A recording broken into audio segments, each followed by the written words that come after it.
So anyway, they're letting people on. So Jennifer Gamble is my guest today. She is a council member, the District 3 council member. She is also the chair this year of our Public Safety Beer and Regulated Beverages Committee. Jennifer, thank you for being my guest today. Thank you for having me. I'm excited to be here. I will tell you that the first couple of minutes we just generally talk, and we were talking before, and I was making note of the television set that is behind you to the right.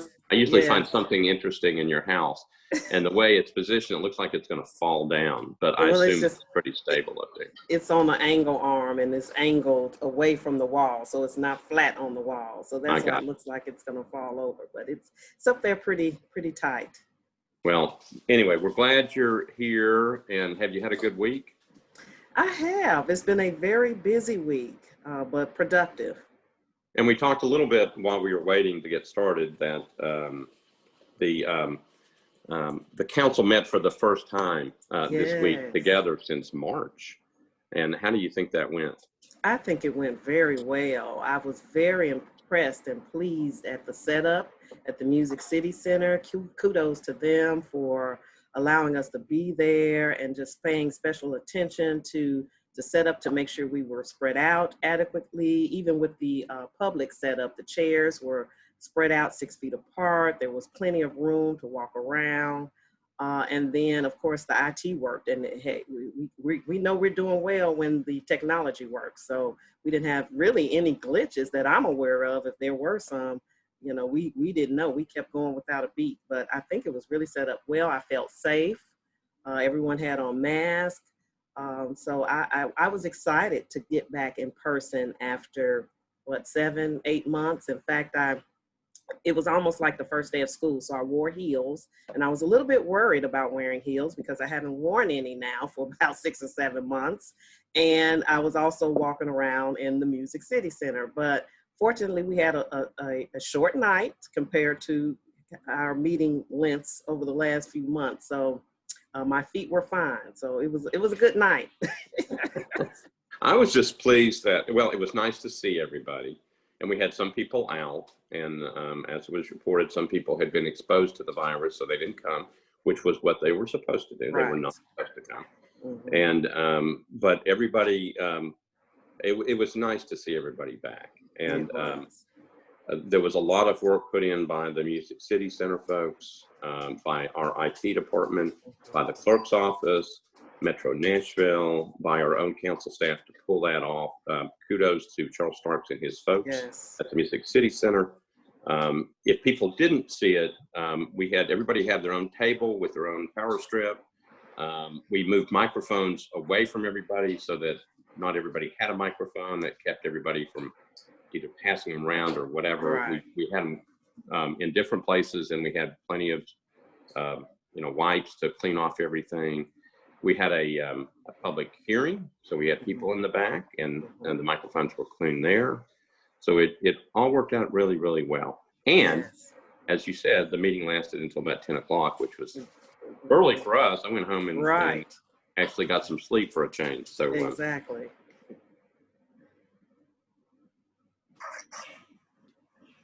And Dar for just a second. I'm okay now. All right, so we're ready to start. So we are here today with Jennifer Gamble, who is the new chair this year of our Public Safety Beer and Regulated Beverages Committee. A couple things before we get into the questions. First of all, I'd like to recognize Councilmember John Rutherford, who is on the call. And we also have the latest updates from, in terms of our COVID numbers in Nashville and Davidson County. 151 new cases, brings us to a total of 30,196. No new deaths, fortunately, from yesterday to today. Total number of deaths in Nashville, 283. Those are our latest numbers. I will note, I watched the state numbers as well. From Wednesday to Thursday, I think we had our highest death total. So across the state. So everybody needs to be very, very careful. I know we're in phase 3 and we're trying to open back up, but everybody needs to be really, really careful. So on that note, let's get into our conversation. So, All right. Jennifer, welcome. Tell viewers who may not know you, tell us a little bit about yourself. Well, I am the council member for District 3. And District 3, of course, is north of town, north of Nashville, covers Parkwood, Belshire, Whites Creek, all the way up to Jolton. So it's a huge district, about 70 square miles. I am originally from Chicago, Illinois. I moved here into Nashville in 1987 to attend Fisk University. And I also went to Middle Tennessee State University where I received my master's degree. But I've been here in Nashville, I guess if you include school, about 32 years. I met my husband who attended Tennessee State University. We met while in college and married. He's originally from Knoxville, Tennessee. And we decided to make Nashville our permanent home after finishing college. We have 2 children. They are 27, 2 sons, 27 and 18. My youngest just started college this fall during this COVID season. He's a freshman at Middle Tennessee State University this year.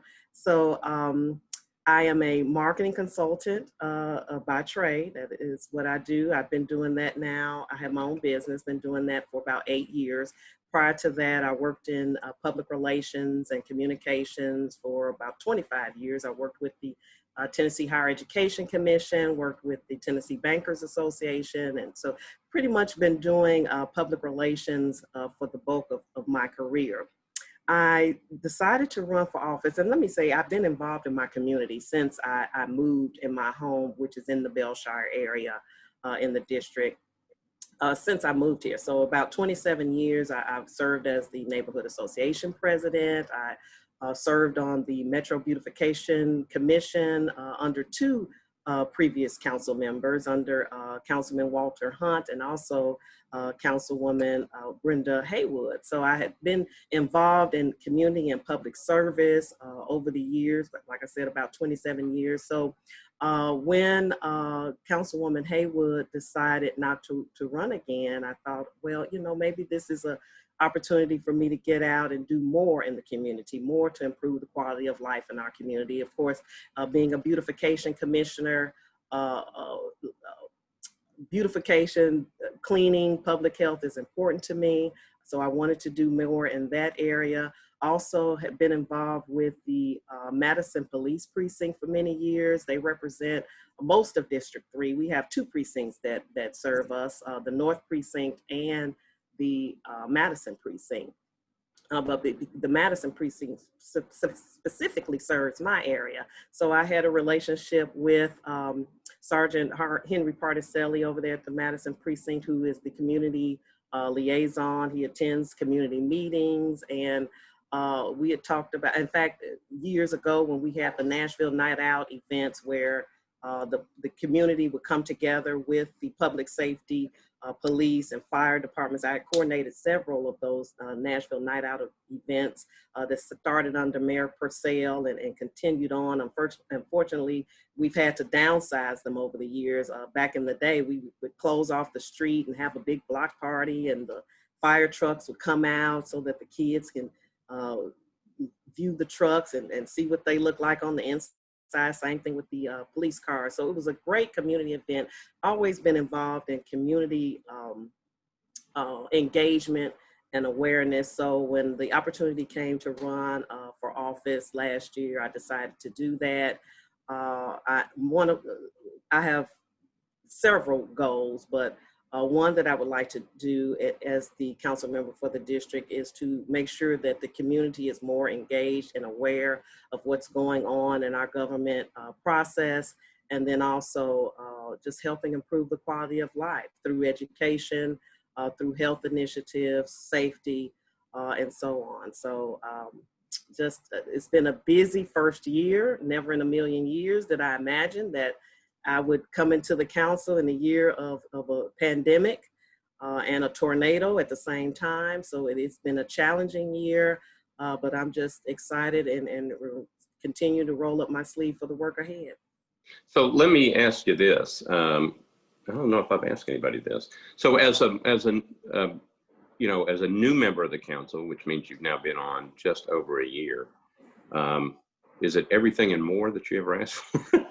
Is it, I guess what I'm looking for is, how have you been able to deal with a pandemic, a tornado, a financial crisis? That's a lot to ask for somebody in the first year. So how have you been doing, and what do you think?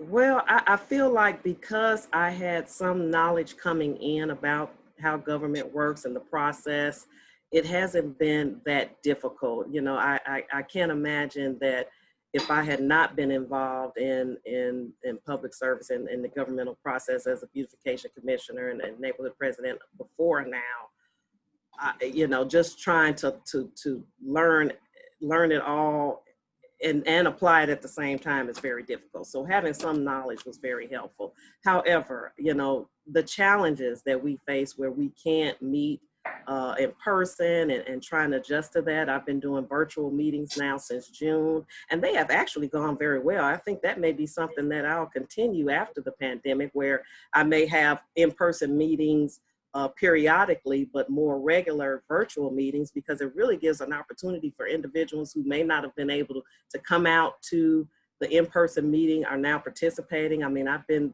fortunate that I've had at least 50 participants on my virtual meeting. So that's something that has, and plus you can record them. I love that you can record the meetings and put them on your Facebook page so people who couldn't attend can come back and watch them.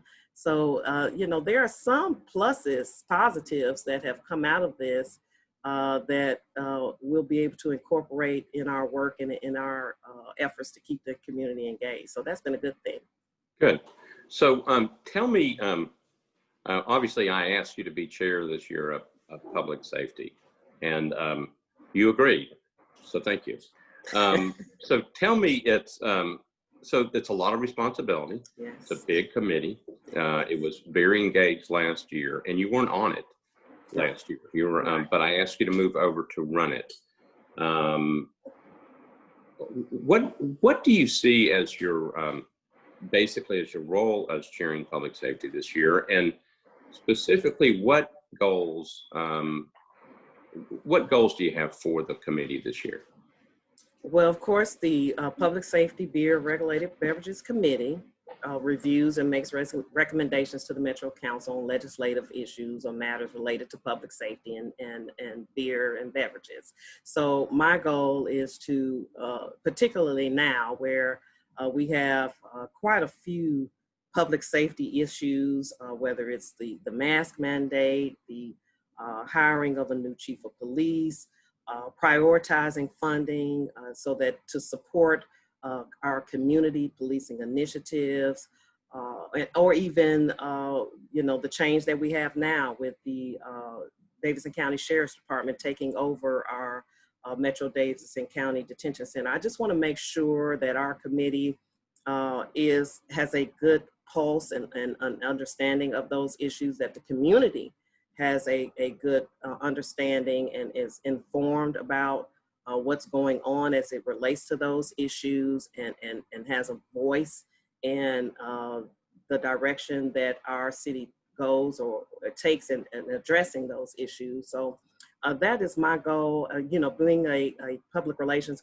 professional and a communications professional by trade, that is something that I know and that I do and that I've seen firsthand through firsthand experience makes a difference. So those are the key things that I'll bring to the committee as chair is making sure that the committee and the community are informed and aware and have a voice in addressing those issues facing us with public safety particularly. All right, well, let's get into some of the questions that people ask, specifically some of the things you just mentioned. So talk about the search for the chief of police, if you can, and tell me a little bit about, you know, if you're involved, how you're involved, what you know about the search going on right now, that you can. I mean, I know we're kind of in the middle of it, but tell everybody what you can about the search. Right. Well, as many of you know, the mayor has appointed a search committee to review candidates to recommend for for a permanent position. I don't serve on that committee, so I don't have all of the ins and outs of where they are on that. I know they've received quite a few applications, and they're reviewing applicants at this time. However, there is a police policy commission of about 40 members that will be looking at and making recommendations regarding workforce, regarding our police workforce, regarding policies or policy changes that we may need to make for our police, and addressing how the police and the community can build more trust and help and work together to reduce crime and mitigate some of the issues that cause crime. And I do serve on that commission, the Police Policy Commission, as the chair of the Public Safety Committee. And I serve on the Community Subcommittee, which is reviewing what I just mentioned, how the community and the police can work better together. And on that committee, we'll be making recommendations to the mayor on that. And one of our primary recommendations is to look at how community policing and the practice of it will help reduce crime in our area. It will help build trust and foster greater cooperation between the police and the community. You know, I have to say that I having worked with the Metro Nashville Police Department over many years, even before I became elected, I do appreciate the work that they do. They work hard for our community. You know, whenever we've had issues in the community, we've been able to call them and they have responded. So I want to say that the police department has done a great job in serving our community. However, there's always room for improvement in everything. And so, and I think that Chief Drake, who's the interim chief right now, recognizes that and started to implement some of those changes. In fact, I attended the police department's CompStat meeting. They have a weekly meeting where the police commanders come together with the police chief and they talk about various issues and things going on at their precincts. And I learned at that meeting that there are already a lot of community engagement activities going on within the individual police departments. And what I brought back to our communities committee is that we need to perhaps recommend that a standard of guiding principles is established for all of the precincts to follow as it relates to community policing. And we recommend some of those best practices that we are finding in other cities like Chicago, where I'm from, and other cities, New York, Philadelphia, across the country, that are starting to implement community policing policies and procedures. So that I was encouraged to see that at the meeting earlier this week, that they have already begun to kind of look at that as a priority within the police department, working with churches, community groups, schools, community organizations like Gideon's Army and others, in order to form a coalition to improve or reduce crime in our area and establish greater community and quality of life in our community. Good. Tell the folks who don't know, there's the mayor's task forces or his policy committees. I know there's about 40 people or more on those things. So you're on the overall thing, and then they broke them out into different committees, correct? Correct. And then they may have subcommittees or whatever. Correct. How does that work? How often are you all meeting? And how are you getting feedback in from citizens to make sure that you're hearing from people, which is what you had talked about before? The full policy commission, I believe, has only met once so far. And the subcommittees are meeting weekly. So the subcommittee, the chairs of the subcommittees meet weekly with the chairs of the police policy commission, Mayor Carl Dean and Dwight Lewis, who's one of my mentors and former teachers. are the chairs, co-chairs of the full policy commission. And once a week, the chairs of the individual subcommittees and a few others meet with the chairs of the commission. So they're keeping everybody, I guess, abreast and informed of what's going on in the individual subcommittees. The subcommittees are meeting weekly, and we are bringing in our subcommittee. Every meeting we hear from at least 3 or 4 speakers in the community. Our last meeting was Thursday, and we heard from Sadia, oh, I can't think of her last name, with Turk and the immigrants group. We also heard from some individuals from Oasis Center that talked about the issues or lack of collaboration and engagement and relationship between the police and our LGBTQ community. We've heard from SRO officers talking about what's going on in the school system as it relates to policing. Heard from community members as well talking about that. We've heard from Jill Fletcher with the Community Oversight Board. So we've had various community speakers over a few weeks that we've been meeting. I think we've met for about 6 weeks now. We've had various community members come in and talk to us. We have a member of the committee from Gideon's Army, Larry Turney, on the committee as well. So we've invited representatives from the community, various communities, to come in and talk to us about their experience or what they see as issues as it relates to policing. And we've incorporated that in our review and assessment for recommendations to the mayor. Okay. That was helpful, and I appreciate you kind of telling everybody about that. Tell me this last thing about those committees. Is there a time deadline involved? Obviously, I know that the search for the police chief has they're going through a process and everything else. But in terms of your committees looking at these different policy aspects, is there do you all have a goal in mind of when you want to report back to the mayor? Yes, actually, the final recommendations need to go to the mayor around November 2nd, I believe. So we just have a few more weeks to meet. We submitted our draft of our initial recommendations this past Friday, just yesterday. A draft of the recommendations were due to the chairs of the policing commission.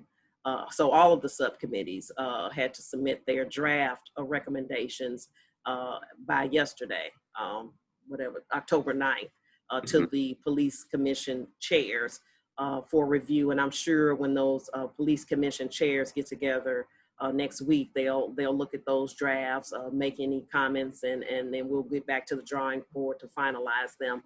So we will continue to meet through November or through the beginning of November until we present the final recommendations to the mayor around November 2nd, I believe it is. Okay, so let me ask you as a marketing person. Mm-hmm. This is one of the challenges that I've always felt that the council has, that the mayor's office always has, everybody always has when you're in elected office, is trying to get the information out, like you talked about before. This is a really important subject and needs, lots of involvement, lots of engagement, lots of discussion to make all this stuff work.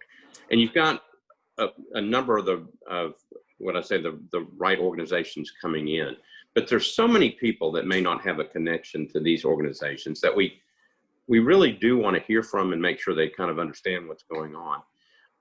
In your opinion, and I'm not holding you to this, but as a marketing person, how do you try to get the word out to people? We have various ways. I mean, through social media. I have a monthly newsletter that I send out to my constituents or residents that live in my district, and really even more. There are more on my list. It's over 500 email lists listserv that I use to communicate monthly about what you said, the issues that are at the forefront in our community. Of course, providing contact information, encouraging engagement and response, which I do receive responses to a lot of, I did an article about the budget in June when we were talking about the budget. Last month, the feature article was about the insurance benefits for council members, that debate. So definitely sharing information through all channels, whether it's email, social media, posting that newsletter on social media so that people can get it, and inviting them to, again, provide feedback and input. Of course, community meetings, which we've been doing virtually, but that's another way. So, there's really no one size fits all. You just have to go with it. You have to throw out a big net. One thing that I'd like to see us do, as far as the council and the mayor's office, is do more of that communication where we're sending out notification what you're doing. Having this weekly community meeting is great because it provides an avenue for individuals that may not come to my district meetings or get my district newsletter. And I'd be happy to add anyone to that district newsletter. Feel free to send me your email address at jennifer.gamble@nashville.gov, and I'd be happy to add you to that list. But we have to do more to get more information out. One of the things that we just talked about last week, I also serve on the COVID-19 Financial Oversight Committee that was established by the Metro Council to ensure that there was equitable distribution of the CARES Act funding. And on that committee, we've already allocated about $93 million out of the $121 million that the city received from the state through the federal CARES funding.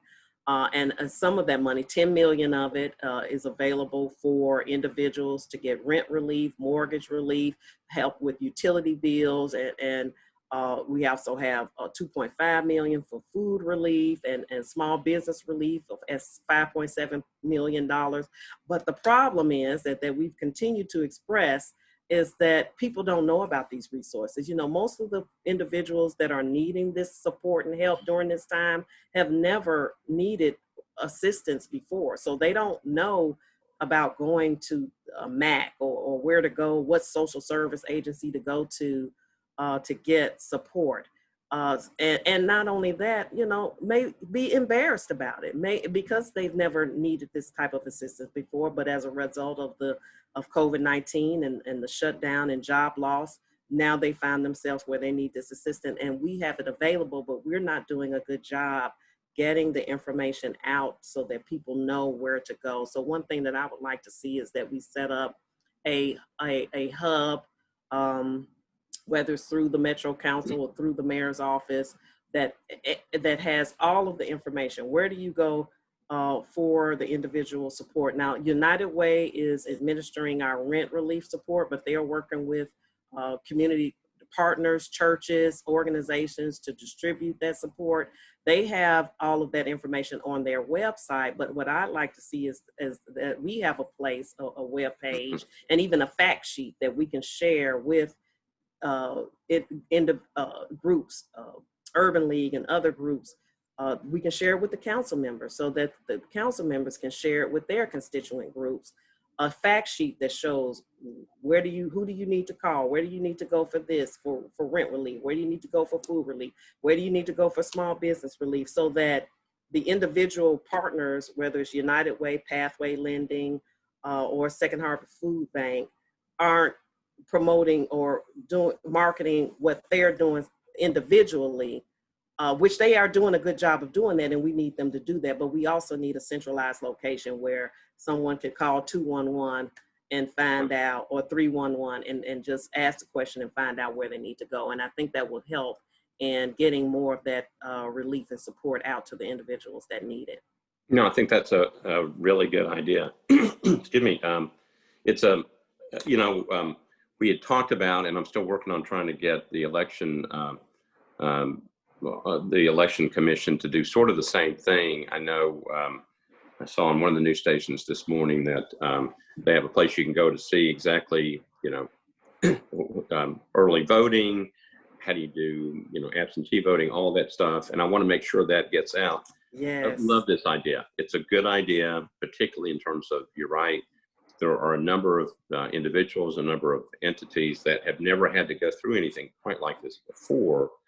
And, it's interesting just getting out a little bit and talking to individuals, including small business owners. I mean, they really are just taking a beating. And they're yeah, and they need the help, and they're looking for help to make it. And they're looking just like everybody else. If there was one place where they could call or go to and know kind of what was out there, they'd be in much better shape. Right. So anyway, I think that's a really, really good idea. Let me switch over to a minute and talk about something you mentioned before, and that was with the Sheriff's Department and them taking over the Core Civic, the old Core Civic run facility.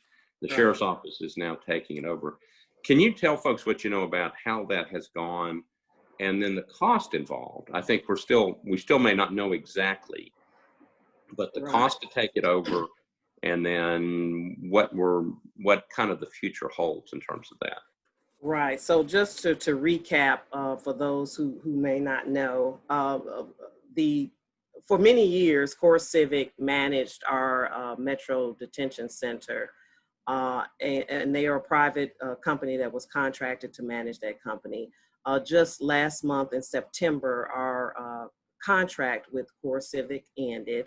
And while the Metro Council and others have been looking over the past year, actually, at ways that we might have take it over internally and not subcontract that service out, the company Core Civic that was managing it decided not to seek to renew their contract, which, kind of maybe things happen for a reason and maybe at the right time. But as a result, the Sheriff's Department took over the operation of the detention center.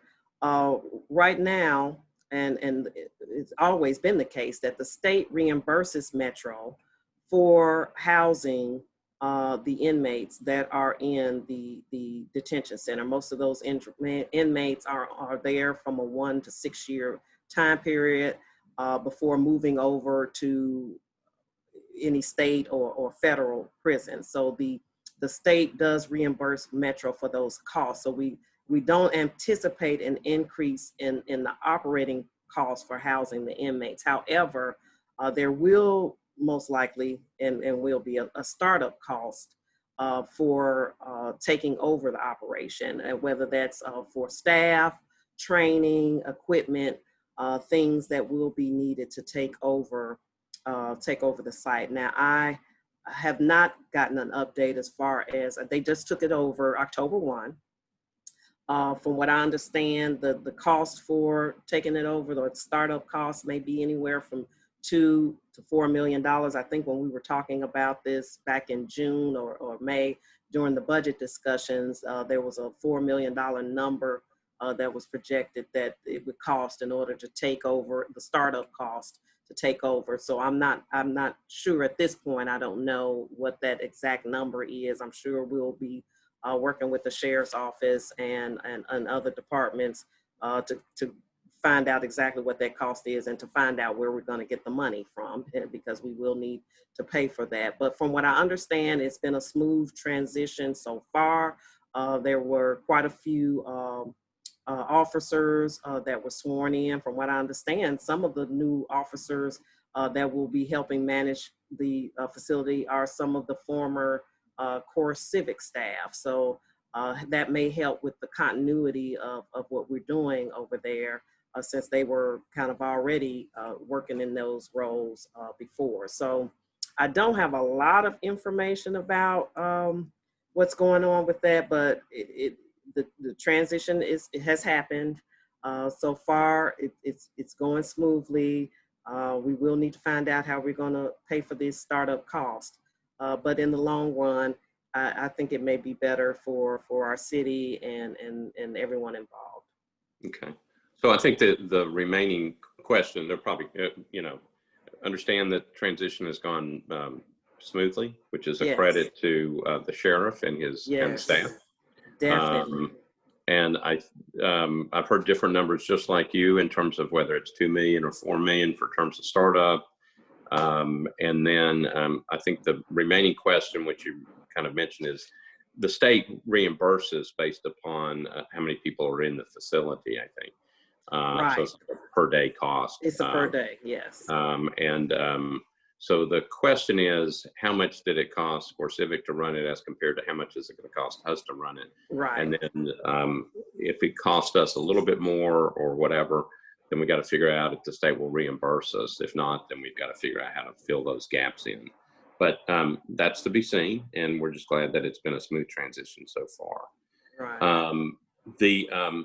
Okay, so the other big issue that someone had asked about was on the defunding the police aspect that showed up around budget time. And it's still out there to some extent. And we've talked about it on the show before because it was raised and it's still there, but it means different things to different people. Right. So tell me, in your judgment, based upon as chair of the Public Safety Committee, what does it kind of mean to you, and what do you plan to do this year in terms of looking at an issue like that? Right.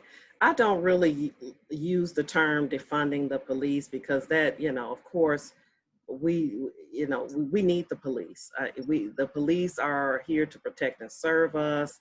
We already have not been able to provide or have the funding to get the resources and things we need just on the basic level for the police. We are operating with less police than we should per capita. I think we were down about 115 police officers. We have less police officers than Memphis and more people than Memphis. I think we did just have a graduating class of officers, so that may have cut that number down a little bit, but we need to have enough officers so that all of our areas can be served adequately as far as response times. Also, our officers are not paid at the competitive level as our peer city officers. So that's another thing we need to address, but we need to address that across the board with teachers, our nurses. And so that's an ongoing issue as well. So the idea of defunding the police, I don't use that term. I like to use the term prioritizing our funding so that it better supports our community policing initiatives. And what I mean by that is maybe we are using funding in some regard. I think the funding for the body cameras was necessary, and I think that's a good thing, but there may be some areas where we are using funding to reduce crime that hasn't been effective, that we can transition or reprioritize that funding to other efforts, whether it's hiring social service or staff to assist the police as it relates to mental health calls, as it relates to de-escalation, as it relates to addressing our homeless population community issues, and making sure that as we're putting together community engagement or community policing teams, that we are hiring police officers or bringing in support staff that is reflective of the communities that they serve. So they understand the cultural issues going on within those communities. The police, they, just like the teachers, they can't do it all. They can't be the mental health expert, the nurse and everything, and protect and serve. So we need to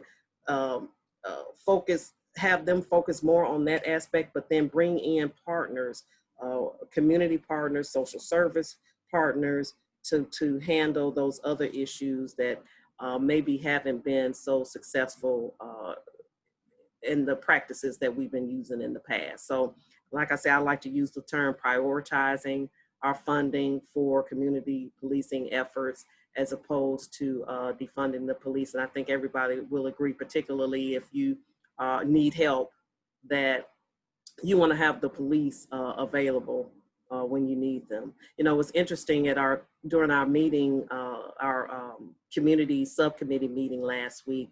We had a young man on there who's comes from the transgender community, and he talked about how the transgender community doesn't feel like they can trust and rely on the police because of bad experiences that they've had with the police as it relates to them being stopped, ridiculed, even in some cases assaulted by police. And that's something that we need to address here. But the one thing that came to my mind is, as he was talking, and I was hearing that and was, very, I guess, disappointed by that. I said, what do you do? I mean, if you don't feel safe or protected with the police, what happens in the transgender community if you need help? I mean, if you're being assaulted, if your home is broken into, who do you call? Would you feel comfortable calling the police? And he said, no, ma'am, I wouldn't, because he said, and I'm not the only one. I've had friends who have been in domestic violence situations with their partner in the transgender community, and they did not feel like safe or feel like the police was a safe alternative for them to call. So they called a friend and asked them to come help get them out of that domestic violence situation.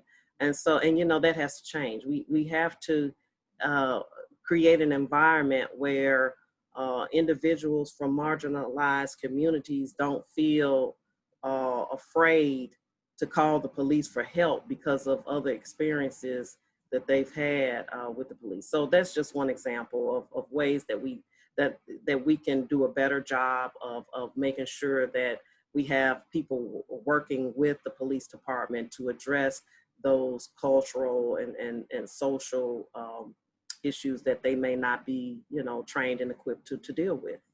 So let me, two parts to that. So you want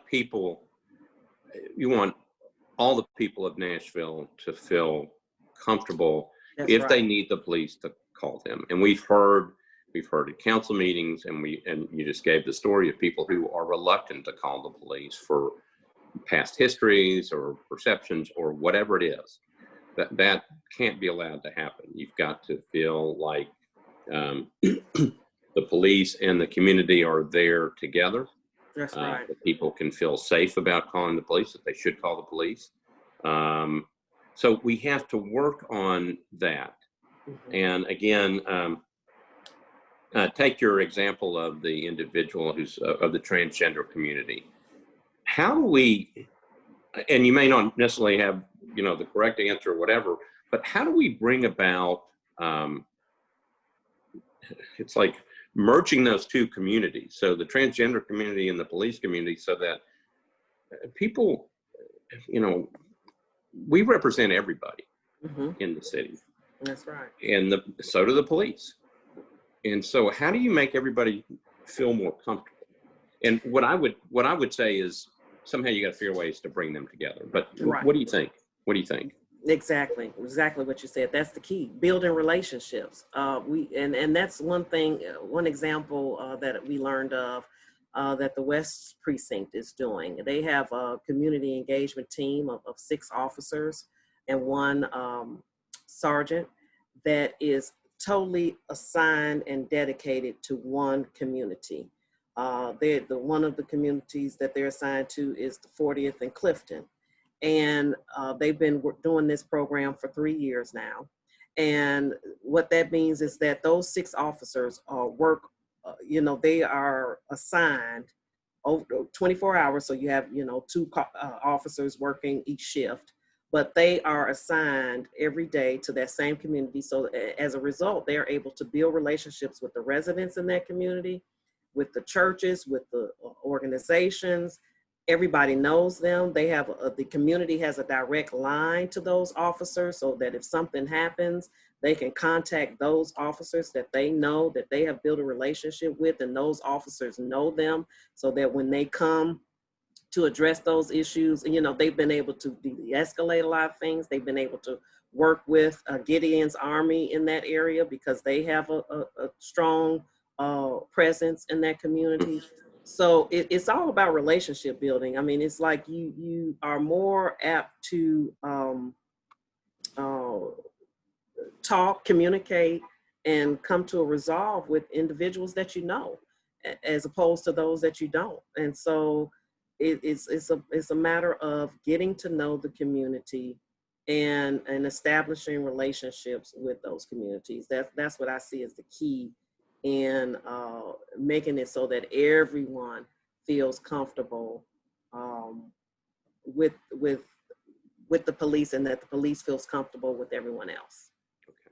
And the second part of something you were talking about before, which we've talked about on this on these Zoom calls before. I know the sheriff is working on it with behavioral health. It's that mental health aspect, and that's one of several issues. But I don't want to call it this. It's like low-hanging fruit. It is something that I think everybody believes that we should do something about, and if it means reallocating funds, doing something to deal with this mental health aspect of people who are coming into our the criminal justice system.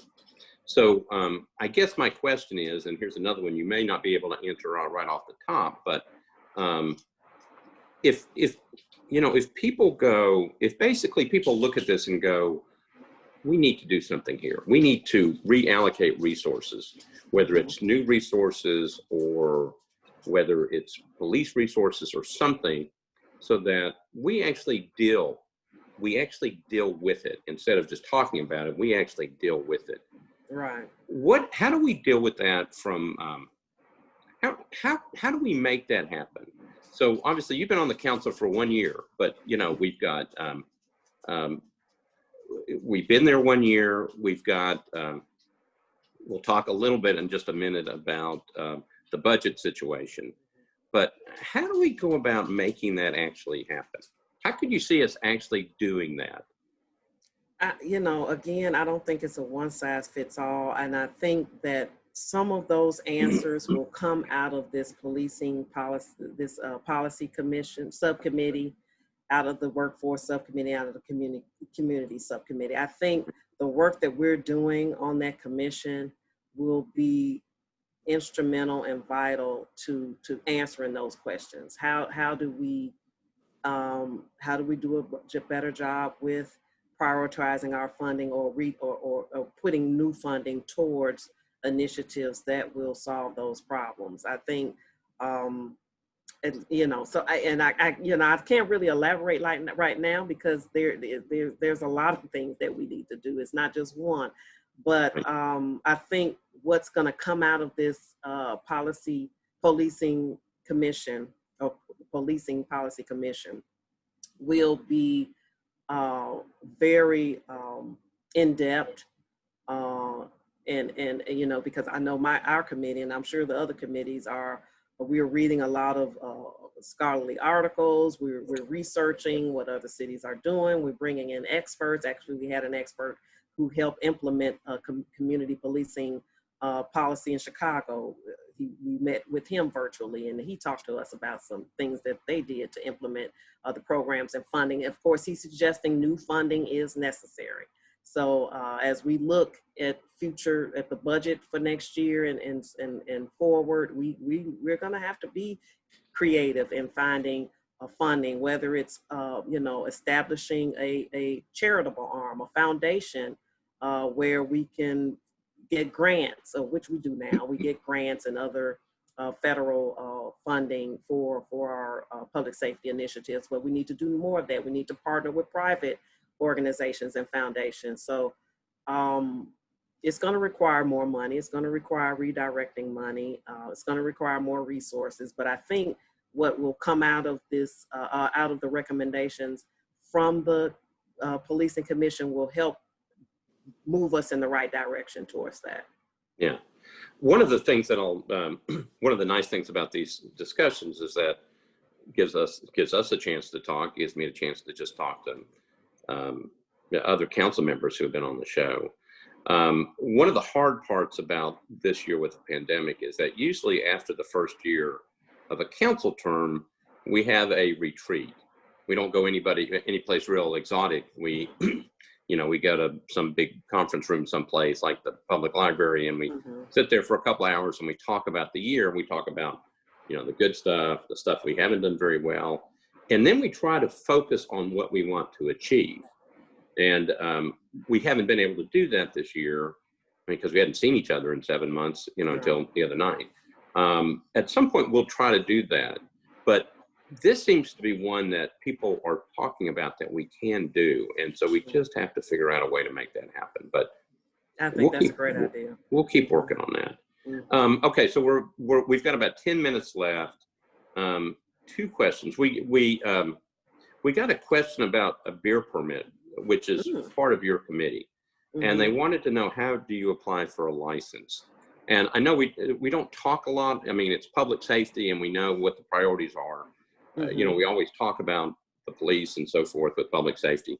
But do you know how to apply for a license? That just happened to be a question somebody asked. I can tell you the basics. The Metropolitan Beer Permit Board has jurisdiction over licensing, regulating, and controlling the transportation, storage, and sale and distribution of beer and alcoholic beverages with no more than 8% of alcohol.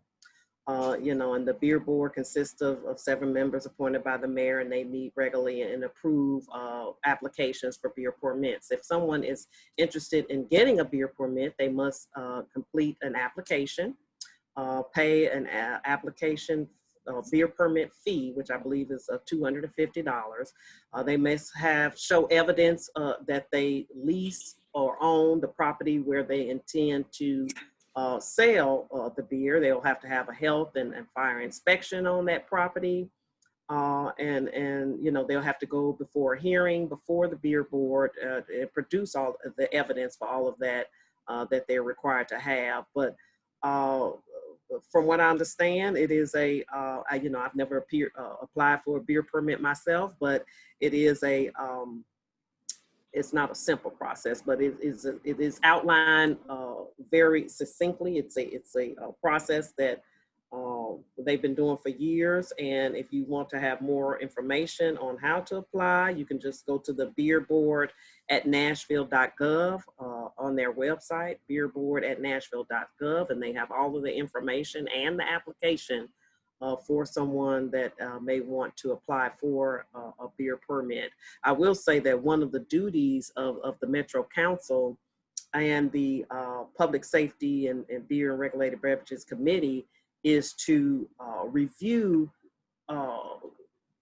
requests that come through for individuals who want to get a permit or get an exemption from the minimum distance requirements for a beer permit. At this time, according to the law, no beer permit shall be permitted or issued to an applicant whose establishment is less than 100 feet from a church, a school, a playground, a park, or a daycare. And so if they have an establishment that is less than 100 feet from one of those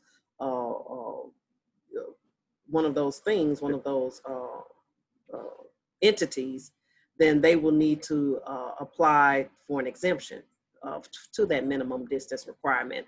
If they want to do that, they would need to contact their council person, first of all, who's in the district or over the district that they are wanting to get that exemption for that property, because the council person would have to agree to carry the legislation forward that is required for that exemption. And if that council member does that, then the ordinance or bill will come before, resolution will come before the Public Safety Beverages Committee, the Beer Beverages Committee. We'll make a recommendation to the council of whether or not the exemption should be granted, and then the council will vote to approve it or not. So that's one way that the Metro Council and the Beer Beverages Committee is involved in that process. But as far as applying for a permit, that is done strictly through the Beer Boards and Permits Office. Okay. All right, last question. And this just, well, it goes back to something you just said, and that was talking about the need for additional resources. So, and we were talking before we got started just about kind of where this referendum is going. Obviously, that has a significant impact on revenues. We have had Mayor Cooper on, we've had Kevin Crumbo on. We're going to have discussions because this thing is now in front of a court. What do you know about the current state of this referendum that is actually has gone to the Election Commission and was done through a petition drive to kind of roll back the tax increase for this year? What's the latest update? I think we probably do need to start briefing everybody kind of on where it is so everybody can understand kind of what the issues are. Yes, that's the plan for my feature article in this month's newsletters, to talk about that referendum. From what I understand, the Election Commission just announced, I believe a day or two ago, that they have filed a lawsuit against the motion for the referendum. They found it unlawful. And so they are wanting to make sure that it is legal to have that referendum on the ballot.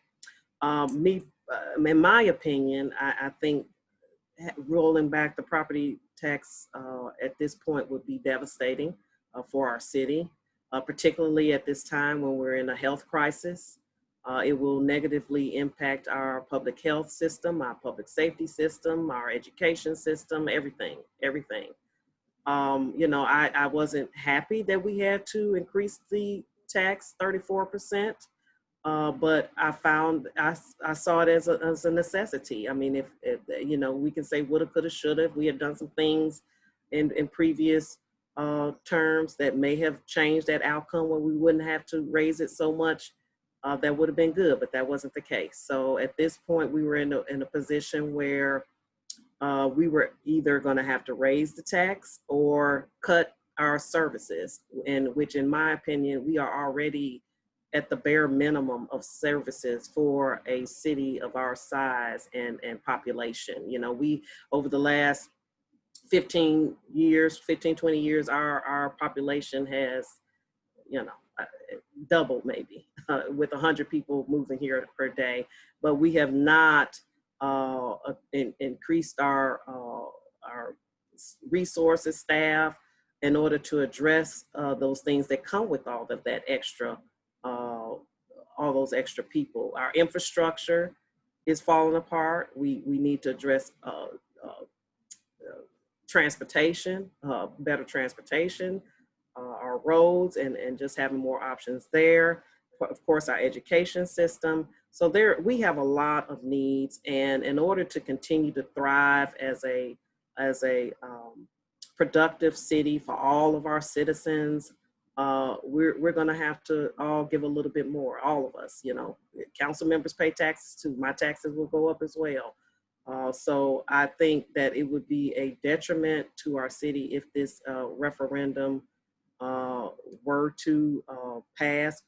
And I just hope that if it does go on the ballot, that people will understand, what's at stake and what's important, and that our values will be that we need to continue to move our city forward and not go backwards.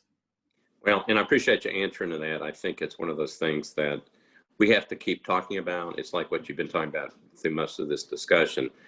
Part of the responsibility I've always thought of the Metro Council and the members were to get information out. What they do with it, they get to choose. That's right. But it's important to understand that this is a very major issue in front of the city right now, and people need to understand it. So I appreciate you talking about it. Jennifer Gamble, Chair of the Public Safety, Beer and Regulated Beverages Committee. Thank you for being our guest. You've been great. I will tell people next week we are off. We're going to take a week off, and then the next week we're working on a surprise for everybody. So I know people will just be devastated they can't tune in and watch me talk to people next week. They'll just have to learn to live without it for a week. But we'll be back on in 2 weeks with a surprise. Jennifer Gamble, again, thank you. Thank you. Thank you for all your work. Thank you for what you're doing. And stay inside today. I think it's going to rain most of the day and probably tomorrow as Yes. well. But Yes. maybe it's a nice week for everybody to kind of stay quiet and catch up. Well, Everybody thank be you. safe. Again, thank you. And we'll catch everybody up in about 2 weeks. Okay. Thanks, Bye, everybody. everybody. Be safe. We're signing off.